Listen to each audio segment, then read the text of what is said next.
Good morning students. Last lecture में हम लोग टॉपिक पढ़े the destruction of democracy.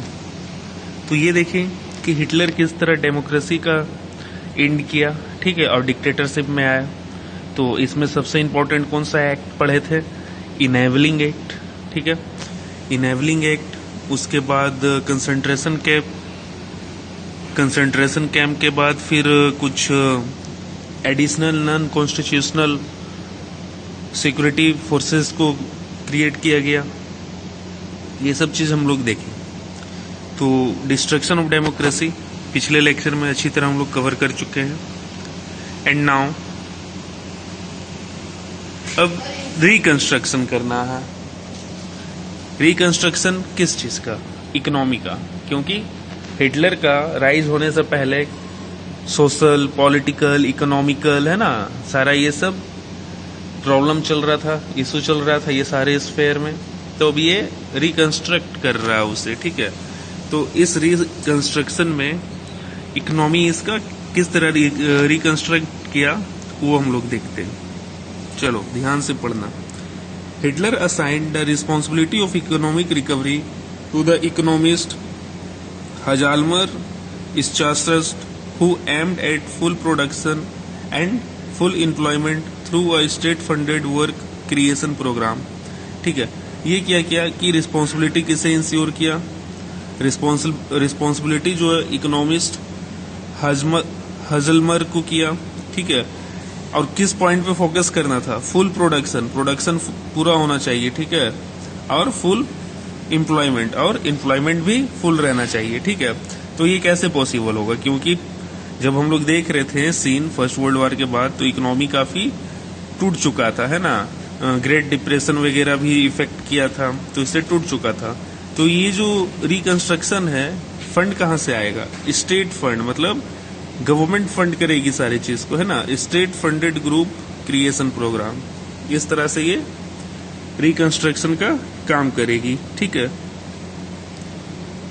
This project produced the famous German super highway and people's car the Volkswagen, ठीक है।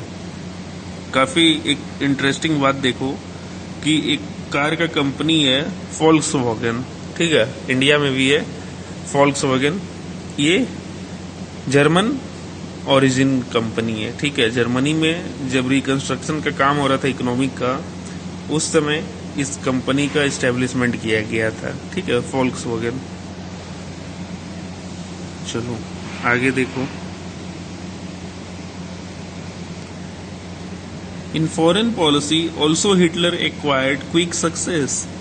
ही pulled out of the League of Nation in 1933, है ना।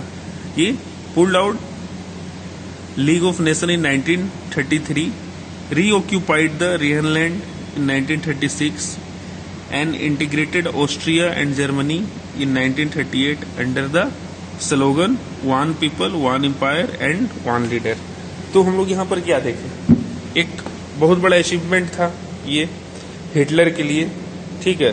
जो रिहनलैंड हम लोग खो चुके थे, हम लोग नहीं मतलब जर्मनी वाला लोग, ठीक है, फर्स्ट वर्ल्ड वॉर का बाद देखे थे, जो वॉर डिस्ट्रक्शन पे नहीं कर पा रहा था, तो रिहनलैंड इसके हाथ से चला गया था, ऑक्यूपाई कर लिया था सब, तो वो फिर रिस्टोर हो गया, है ना।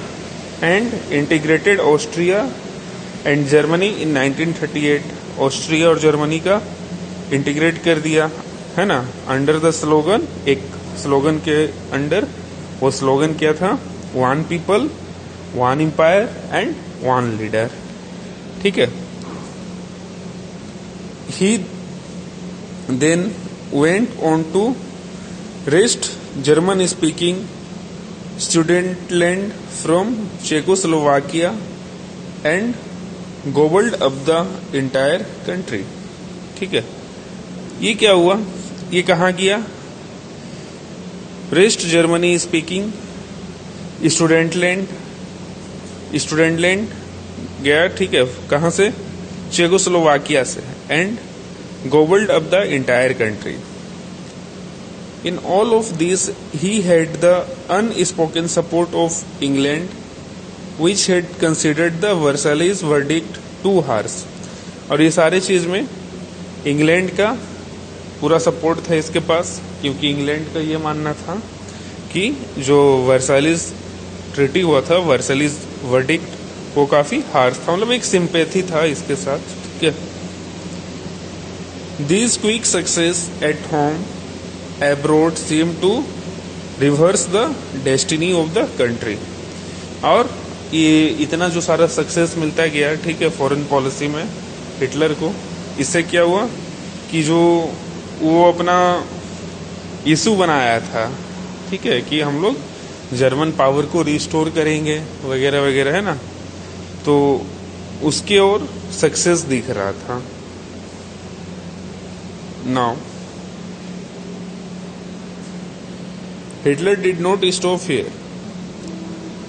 Statist had advised Hitler against investing hugely in rearmament as the state still ran on deficit financing।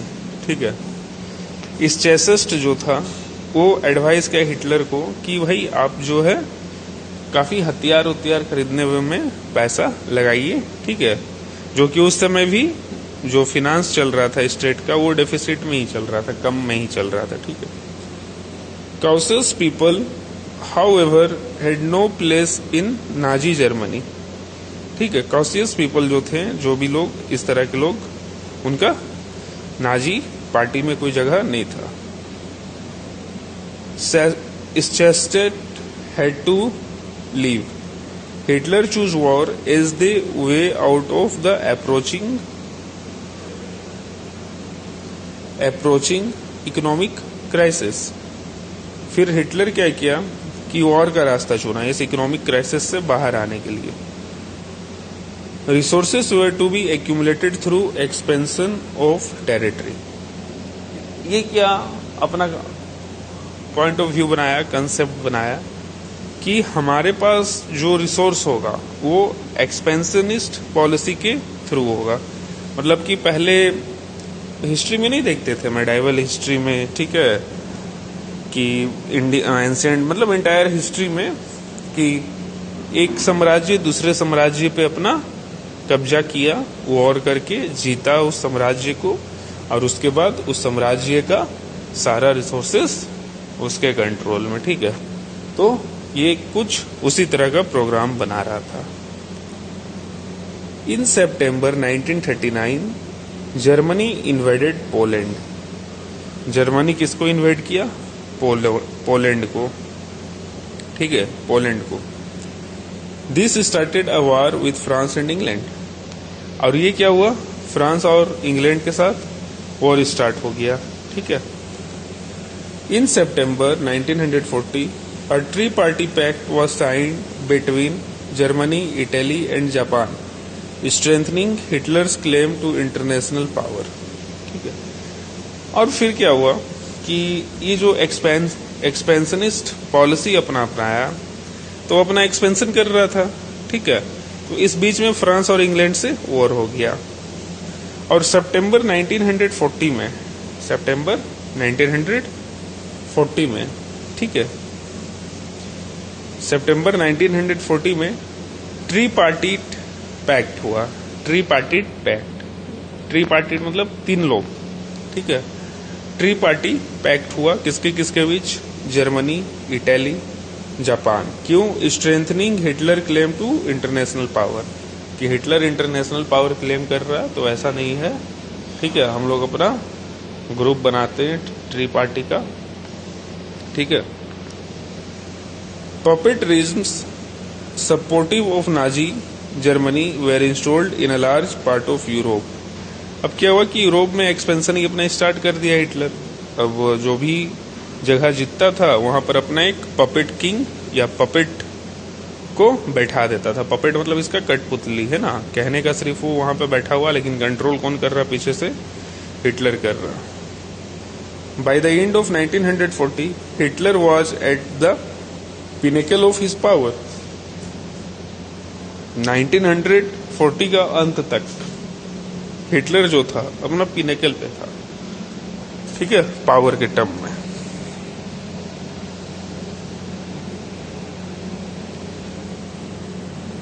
Hitler now moved to achieve his long-term aim of conquering Eastern Europe.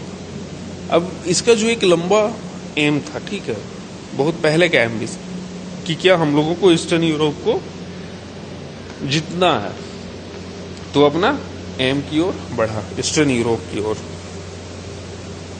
He wanted to ensure food supplies and living space for German. वो चाह रहा था इस expansion में कि मुझे कुछ food supplies मिल जाए और रहने का जगह मिले, ठीक है, क्योंकि भाई जब युद्ध करके आप बढ़ना चाह रहे तो आपको रुकने का जगह चाहिए ना, ठीक है, तो उसी तरह ये भी खोजा. तो फूड सप्लाई इंश्योर करने के लिए अब वो आगे क्या करता है वो देखते हैं. He attacked the Soviet Union in June 1941. कहाँ अटैक किया? सोवियत यूनियन पे, ठीक है. In this historic blunder, Hitler exposed the German Western Front to British aerial bombing and the Eastern Front to the powerful Soviet armies. अब इस act को क्या कहा जाता है इतिहास में? देखो कि जर्मन जो है, ठीक है, वो सोवियत यूनियन पे भी अटैक किया 1941. तो सोवियत जर्मन का थोड़ा सा मैप देखो, उसके बाद बता रहे क्या दिखाना चाह रहे, ठीक है.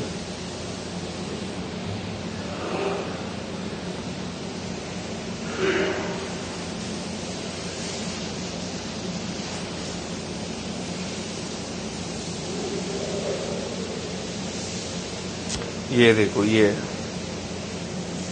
जर्मनी यहाँ पे ईस्टर्न यूरोप पे इसको कमांड करना था, पोलैंड पे पहले अटैक किया, ठीक है, फिर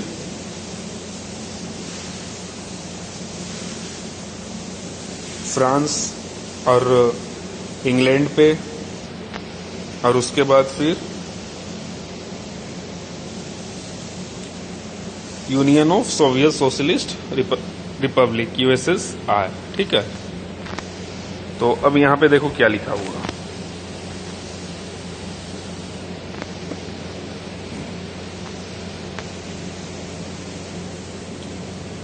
ठीक है. देखो 1941 में सोवियत यूनियन पे अटैक किया, उसके बाद हिस्टोरिक ब्लंडर क्या किया? Hitler exposed German western front, Germany का west side, British aerial bombing, इधर से ब्रिटिश बॉम्बिंग कर रहा, ठीक है, एंड द ईस्टर्न फ्रंट, इस साइड, ठीक है, to the powerful Soviet army. मतलब ईस्ट और वेस्ट दोनों साइड से अटैक हो रहा, दोनों फ्रंट पे युद्ध हो रहा, ठीक है, ठीक है. फिर आगे देखो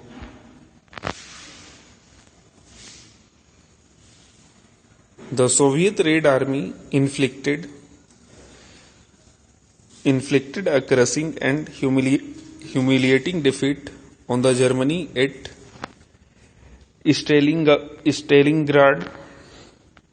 अब क्या हुआ कि सोवियत रेड आर्मी जो था, ठीक है, मतलब सोवियत का रेड आर्मी, वो क्या किया? इन्फ्लिक्ट किया, मतलब वो जो जर्मन आर्मी था उसे क्रश किया और ह्यूमिलिएटिंग डिफीट हुआ जर्मनी का एट स्टेलिनग्राड में, ठीक है. After this the Soviet Red Army hounded out retreating German soldier until they reached the heart of Berlin, establishing Soviet hegemony over the entire Eastern Europe for half a century thereafter. और इसके बाद क्या हुआ?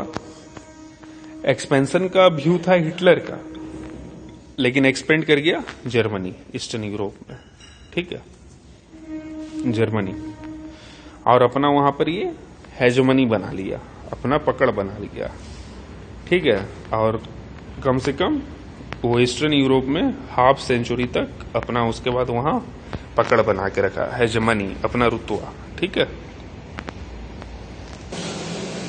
Meanwhile the USA had resisted involvement in the war. अब क्या हुआ, Germany जो अपना एक्सपेंशन का व्यू लेकर चला था और यूएसएसआर पे जो अटैक किया, ठीक है, तो जर्मन आर्मी का डिफीट हुआ, रेड सोवियत आर्मी लीड कर गया, है ना, ईस्टर्न यूरोप के साइड, और अपना हेजेमनी भी बना लिया। अब उसके बाद देखो सेकेंड वर्ल्ड वॉर स्टार्ट है 1939 से, सेकेंड वर्ल्ड वॉर स्टार्ट है ना। बताए थे स्टार्टिंग में ही कि पोलैंड पे जो अटैक किया था नाजी, ठीक है, हिटलर, उसके बाद सेकेंड वर्ल्ड वॉर स्टार्ट हुआ था, ठीक है। अब देखो यहाँ पे तो फिर बीच में क्या हुआ, यूएसए का इन्वॉल्वमेंट हुआ। It was unwilling to once again face all the economic problem that the First World War had caused. अब फिर से एक बार वही सीन खड़ा हो गया। वर्ल्ड वॉर 1 में देखे ही कितना रिसोर्स डिप्लेट हो गया था, ठीक है, उसी तरह अब फिर स्टार्ट हो रहा है रिसोर्स का कमी। But it could not stay out of the war for long, और वॉर से ज़्यादा दिन तक अपना दूरी बना नहीं सका था, है ना। Japan was expanding it's power in the east, Japan east की ओर एक्सपेंड कर रहा था। It had occupied French Indo China and was planning attack on US naval bases in the Pacific, ठीक है। अब जो आपका जापान था, Indo China, French Indo China जो था, उस एरिया को ऑक्यूपाई किए हुए था, और यूनाइटेड स्टेट का जो नेवल बेस था पैसिफिक ओशियन में, वहां वो अटैक करने का प्लान बना रहा था। कौन? जापान, ठीक है। When Japan extended its support to Hitler and bombed the US base at Pearl Harbor, और जापान अपना सपोर्ट दिया हिटलर को, और जो यूनाइटेड स्टेट का बेस था, बेस मतलब कि जहां पर उसका सेना होना का रहने खाने का व्यवस्था होगा, है ना, वो जो था पर्ल हार्बर में, ठीक है, वहाँ बॉम्बारमेंट किया, मतलब बम गिराया ऊपर से। The US entered the second world war, अब यूएस इंटर्ड हो गया सेकेंड वर्ल्ड वॉर में, मतलब अब सेकेंड वर्ल्ड वॉर में यूएस का इन्वॉल्वमेंट हो गया। The war ended in May 1945 with Hitler's defeat and the US dropping the atom bomb at Hiroshima in Japan, और यूनाइटेड स्टेट जो इन्वॉल्वमेंट के बाद क्या हुआ, सेकेंड वर्ल्ड वॉर का रुख मुड़ा, ठीक है, और हिटलर का डिफीट हुआ, ठीक है, हिटलर हारा। और ये कब हुआ, ये जो हारने वाला फीलिंग होता है, एक मोमेंट आया होगा ना कि तब लगा कि अब वॉर हम लोग हारे, वो कब हुआ, जब यूनाइटेड स्टेट हिरोशिमा, जापान में एक जगह है हिरोशिमा, ठीक है, वहाँ बॉम्ब गिराया, ठीक है, बॉम्ब गिराया, ठीक है। ये कहानी भी सुनते होंगे कि एक बार बॉम्ब गिराया हिरोशिमा पे यूएसए, तो वहाँ आज भी बच्चा उसका इन्फेक्शन से, ठीक है, वहाँ का पॉपुलेशन आज भी इन्फेक्टेड है, ठीक है। तो इस तरह से ये सेकेंड वर्ल्ड वॉर का सीन रहा। From this brief account of what happened in Second world War, we now return to Hellmuth and his father story. अब देखो ये सेकेंड वर्ल्ड वॉर हुआ, स्टार्टिंग में जो चैप्टर में था हेलमथ जो बच्चा का कहानी था, वो इसी डर का था ना कि जो हम लोग नाजी पार्टी किए हैं एलाइज पावर के साथ, अब वो बदला लेगा, है ना।